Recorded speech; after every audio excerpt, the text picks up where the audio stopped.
Hi friends, എല്ലാവർക്കും എൻ്റെ പുതിയ വീഡിയോയിലേക്ക് സ്വാഗതം.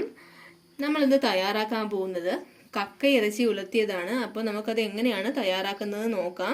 ഇതിനായിട്ട് ഞാൻ ഇത്രയും കക്ക ഇറച്ചിയാണ് എടുത്ത് വെച്ചിരിക്കുന്നത്. ഇനി ഇതിലേക്ക് ഞാൻ കുറച്ച് മഞ്ഞൾപ്പൊടിയും ഉപ്പും കൂടി ഇട്ട് മിക്സ് ചെയ്യാൻ പോവുകയാണ്. ഇതിലേക്ക് ഞാൻ മഞ്ഞൾപ്പൊടി ഇട്ട് കൊടുക്കുകയാണ്. ഞാൻ ഇത്രയും മഞ്ഞൾപ്പൊടിയാണ് ഇട്ട് കൊടുക്കുന്നത്. ആവശ്യത്തിനുള്ള ഉപ്പും കൂടി ഇട്ട് കൊടുക്കാം.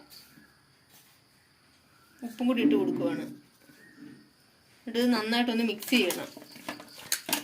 അപ്പോൾ കക്കയിറച്ചിയിൽ മഞ്ഞൾപ്പൊടി ഉപ്പും കൂടി ഇട്ട് നന്നായിട്ട് നമ്മൾ മിക്സ് ചെയ്തിട്ടുണ്ട്. ഇനി നമുക്ക് ഇതൊന്ന് ചെറുതായിട്ടൊന്ന് വേവിച്ചെടുക്കണം. അപ്പം ഇത് ഞാൻ ഒരു പാൻ ഇവിടെ വെച്ചിട്ടുണ്ട്. ഇതിലേക്ക് നമുക്ക് ഇത് ഒഴിച്ചിട്ട് നമുക്ക് വേവിച്ചെടുക്കാം. ഒത്തിരി വെന്ത് പോകരുത്, ജസ്റ്റ് ഒന്ന് വെന്ത് കിട്ടിയാൽ മതിയാവും. കക്കയിറച്ചി വേകണ സമയത്ത് നമുക്ക് വേറൊരു കൂട്ടും കൂടി തയ്യാറാക്കാനുണ്ട്. അപ്പം അതിനായിട്ട് ഞാൻ കുറച്ച് തേങ്ങയാണ് ഇവിടെ ചിരകി വെച്ചിരിക്കുന്നത്. ഞാൻ ഇതിലേക്ക് കുറച്ച് പച്ചക്കുരുമുളക് ഇടുവാണ്. പച്ചക്കുരുമുളക് നമ്മൾ ഇതിലേക്ക് ഇടുവാണ്. അതുപോലെ തന്നെ ഇതിലേക്ക് കുറച്ച് മസാലപ്പൊടിയാണ് ഞാൻ ഇട്ട് കൊടുക്കുന്നത്. ഗരം മസാല നമ്മൾ പൊടിച്ചേക്കുന്നത് നമ്മുടെ സ്വന്തം വീട്ടിൽ തന്നെ പൊടിച്ച ഗരം മസാലയാണ്. നമ്മൾ അത് തന്നെ അതായിരിക്കും നമുക്ക് റെസിപ്പിക്ക് ഏറ്റവും നല്ലത്. അപ്പം ഈ പൊടി ഞാൻ അങ്ങോട്ട് ഇട്ട് കൊടുക്കുവാണ്. ഇതിന് ശേഷം നമ്മൾ കാശ്മീരി ചില്ലി പൗഡറാണ് ഞാൻ ഇട്ട് കൊടുക്കാൻ പോകുന്നത്. കാശ്മീരി ചില്ലി പൗഡർ നമ്മുടെ ആവശ്യത്തിനനുസരിച്ച് ഇട്ട് കൊടുക്കാം. എന്നിട്ട് നമുക്കിതൊന്ന് ഒതുക്കിയെടുക്കണം. മിക്സിയുടെ ജാറിലിട്ട് നമുക്കിത് നന്നായിട്ടൊന്ന് ഒതുക്കിയെടുക്കാം.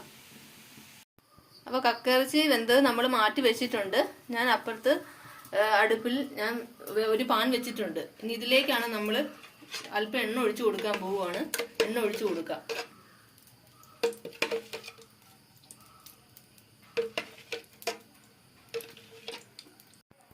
ചൂടായ എണ്ണയിലേക്ക് ഞാൻ ചെറിയ വെളുത്തുള്ളി നന്നായിട്ട് ചെറിയ ഇതായിട്ട് അരിഞ്ഞു വെച്ചേക്കണതും സബോള ചെറുതായിട്ട് അരിഞ്ഞു വെച്ചേക്കണതും ഇടുവാണ്. എന്നിട്ട് നമുക്കിത് നന്നായിട്ടൊന്ന് മൂപ്പിച്ചെടുക്കണം.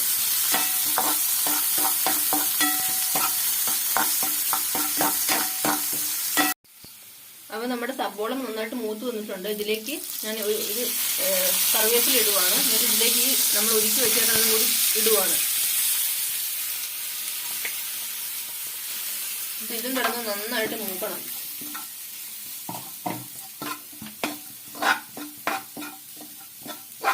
നന്നായിട്ട് മൂത്ത് വരണം.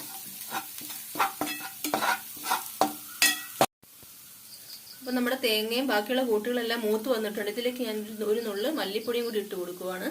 ഇതും കൂടി ഇട്ട് ഈ പച്ചമണം ഒന്ന് മാറണം. അപ്പോൾ ഇത് നന്നായിട്ട് മൂത്ത് വന്നിട്ടുണ്ട്. ഇനി നമ്മൾ വേവിച്ച് വെച്ചിരിക്കുന്ന കക്ക ഇറച്ചി നമുക്ക് ഇതിലേക്ക് ഇട്ട് കൊടുക്കാം.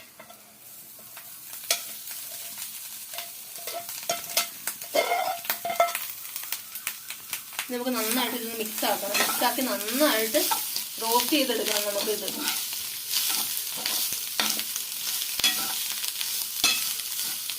മസാലയുടെ മണമൊക്കെ നന്നായിട്ട് വരുന്നുണ്ട്. നമുക്ക് വെറും 10 മിനിറ്റ് കൊണ്ട് നമുക്ക് ഉണ്ടാക്കിയെടുക്കാൻ പറ്റുന്ന ഒരു കക്കയിറച്ചി റോസ്റ്റാണിത്. നമുക്ക് ഇതുപോലെ നന്നായിട്ടൊന്ന് ഉലർത്തി നന്നായിട്ട് എടുക്കണം.